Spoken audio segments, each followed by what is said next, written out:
Bonjour à tous et bienvenue à la ferme. Aujourd'hui je vous fais une vidéo parce que j'en ai marre.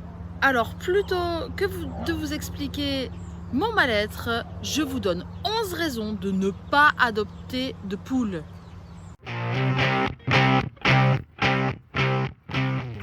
Bienvenue sur cette chaîne, le meilleur endroit pour parler des poules. Si tu es nouveau ici, pense à t'abonner. C'est parti pour un nouvel épisode de Pondeuses et Couveuses.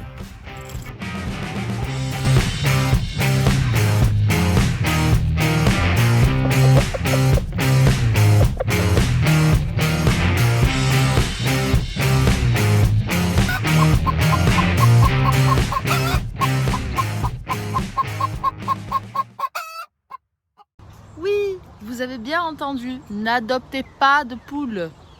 Raison numéro 1. Les poules, ça pue. Ça fait caca dans son lit, ça met la nourriture par terre, ça la gratte dans ses excréments et après ça la mange.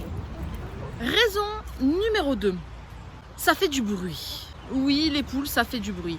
Ça caquette le matin quand vous n'êtes pas là à l'heure pour leur ouvrir parce qu'elles ont faim, elles ont envie de sortir. Ça chante quand ça fait l'œuf. Quand il y en a une qui fait l'œuf, il y a sa copine qui se met à chanter aussi parce qu'il y en a une qui a fait l'œuf. Et il y a le coq aussi.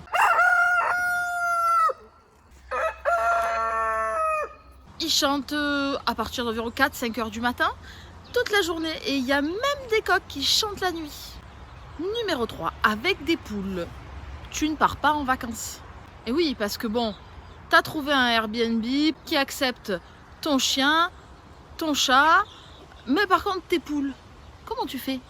Ok, il y a des mangeoires qui font distributeur, mais sache que si tu laisses tes poules libres jour et nuit, tu vas revenir, tu n'auras plus de poules. Parce que oui, les poules, elles ont des prédateurs. Je vous en reparle dans la raison numéro 9. Donc, non seulement tu ne peux pas les emmener en vacances avec toi, mais en plus, il va falloir que tu trouves quelqu'un qui vienne leur ouvrir le matin et fermer le soir. Raison numéro 4. Avoir des poules, ça va créer des conflits dans ton couple. Parce que oui, c'est super, toi tu t'es trouvé une super passion, mais ton conjoint, lui, c'est pas du tout son truc. Il s'en fout de tes bêtes à plumes. Et tu vas entendre des réflexions du genre: Bon Doudou, j'aime bien les poules, mais avec les pioux, tout ça, là, ça commence à être la pagaille.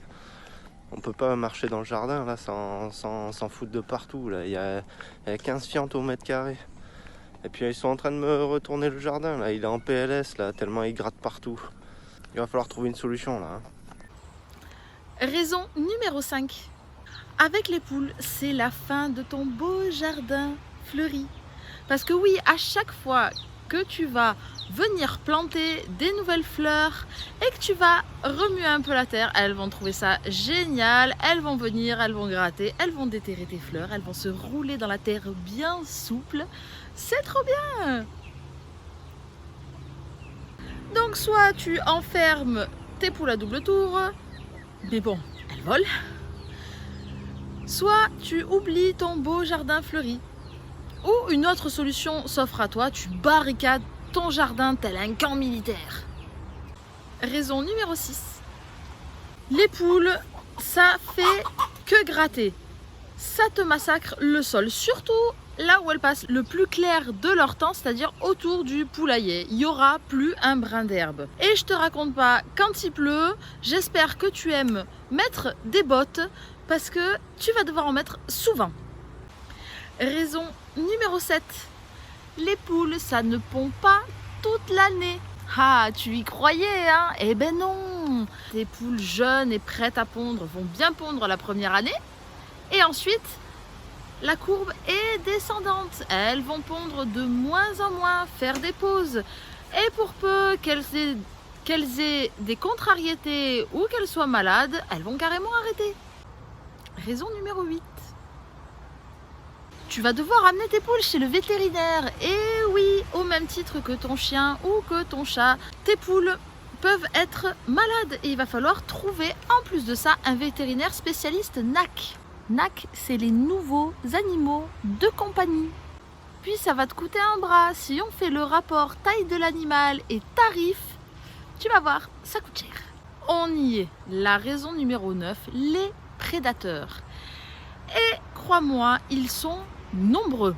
Tu as tout d'abord l'incontournable renard, la martre, la fouine, mais également de nombreux rapaces. La buse, le milan, l'épervier, le faucon, l'autour des palombes. Ah, et oui, et le chien. Oui, le chien de ton voisin, voire même ton propre chien. Il va falloir que tu l'éduques pour pas qu'il mange tes poules. Raison numéro 10. Les poules, elles sont toujours là où tu les veux pas.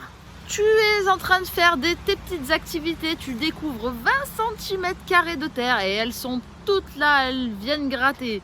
Tu fais ton potager, c'est la même chose, tu viens de toucher un petit quelque chose, t'as changé un truc, elles viennent toutes gratter et détruire ton travail.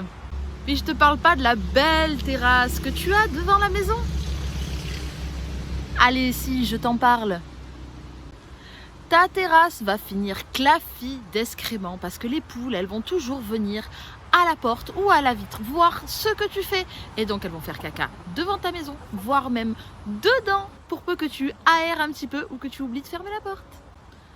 On arrive enfin à la 11e raison. Les poules, ça coûte cher. Et oui, le coût de la nourriture, tout est bon pour faire augmenter le prix des graines. C'est comme notre nourriture. Le Covid, la guerre, l'inflation. Tout est bon pour faire augmenter le prix des graines. Et si de ton côté tu veux faire baisser le prix, il va falloir que tu achètes en gros. Et les sacs font entre 20 et 25 kilos. Donc j'espère que tu n'as pas mal au dos. Voilà, ça sera tout pour aujourd'hui. J'espère que cette vidéo t'a plu. Et si tu n'as pas de poule, t'as convaincu à continuer à ne pas en avoir. Moi, maintenant elles sont là. Je vais continuer à m'en occuper. Et je vous dis à bientôt dans une prochaine vidéo. Bye bye.